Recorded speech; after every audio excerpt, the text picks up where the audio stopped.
तो मैं अपनी सभी माता पिता भैया बहन को एडवाइस देना चाहती हूँ। एडवाइस मान लीजिए, सुझाव मान लीजिए, कुछ भी मान लीजिए।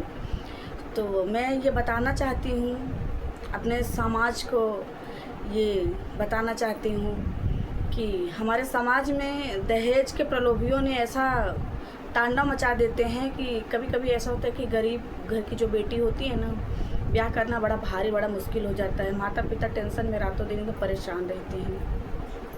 तो 2 लाइन मैं दहेज पे बता रही हूँ, सुना रही हूँ अपने गाना के माध्यम से। अगर समझ में आए तो अच्छी बात है, नहीं तो भाई जिनका जो व्यवहार है वो कोई नहीं बदल सकता जब तक वो खुद ना बदले। तो मेरे दिमाग में आया, मेरे मन में आया, तो मैं 2 लाइन गुनगुनाऊँगी ज़रूर। तो आप लोग मेरी बात से सहमत हो तो ज़रूर दहेज के बारे में सोचिएगा, क्योंकि दहेज लेना और देना दोनों पाप है। अपनी बेटी हो या दूसरे की बेटी हो, बेटी तो बेटी होती है। हंसी खुशी बेटी का ब्याह हो, ससुराल में जीवन यापन हुए बढ़िया से, तो बहुत अच्छी बात है। तो चलिए 2 लाइन। तो एक बेटी, बाप गरीब है तो बेटी क्या बोल रही है अपने बाप से, 2 लाइन गीत के माध्यम से सुनिए। हम ना जलबै दहेजवा के अगियन में, हम ना जलबै दहेजवा के अगियन में, चाहे सिंदूरा पड़े ना हमरे मगियन में, चाहे सिंदूरा पड़े ना हमरे मगियन में।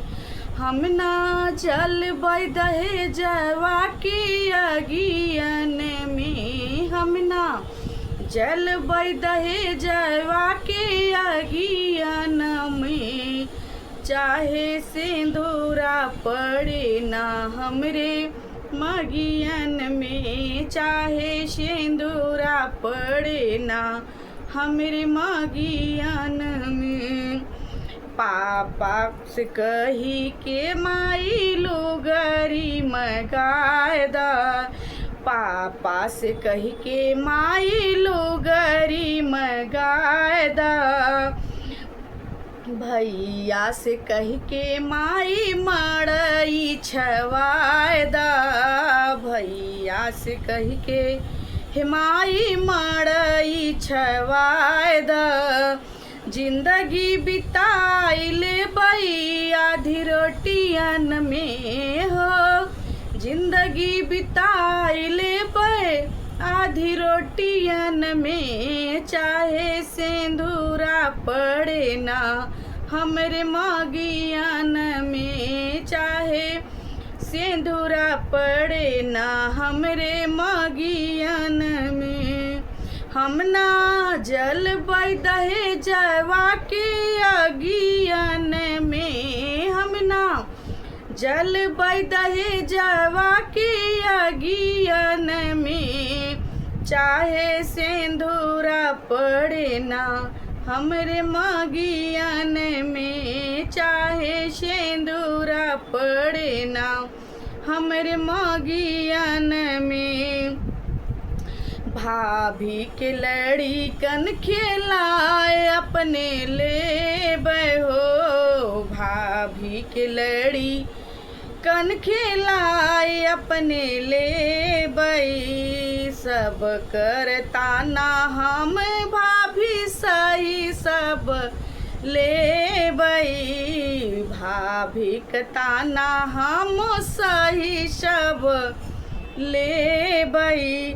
जिंदगी बिताइले बई दुखवन में हो, जिंदगी बिताइले बई दुखवन में, चाहे सिंदूरा पड़े ना हमरे मगियन में, चाहे सिंदूरा पड़े ना हमरे मगियन में।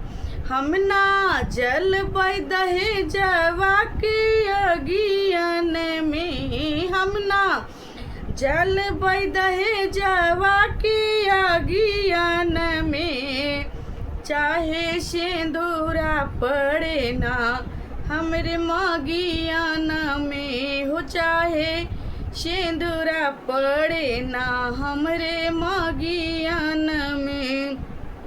ए माई हम कुंवारी रहबै जिंदगी बिताई लेबै, माई हम कुंवारी रहबै जिंदगी बिताई लेबै, रूख सुख खाई के हो काममा चलाय लेबै, रूख सुख खाई के हो काममा चलाय लेबै, पापा तोहें बिकै नाही देबै हम बिटियन में, पापा तोहें बिके नाही देबै हम बिटियन में, चाहे सिंदूरा पड़े ना हमरे मागियन में, वो चाहे सिंदूरा पड़े ना हमरे मागियन में, हम ना जलबै दहेजवा के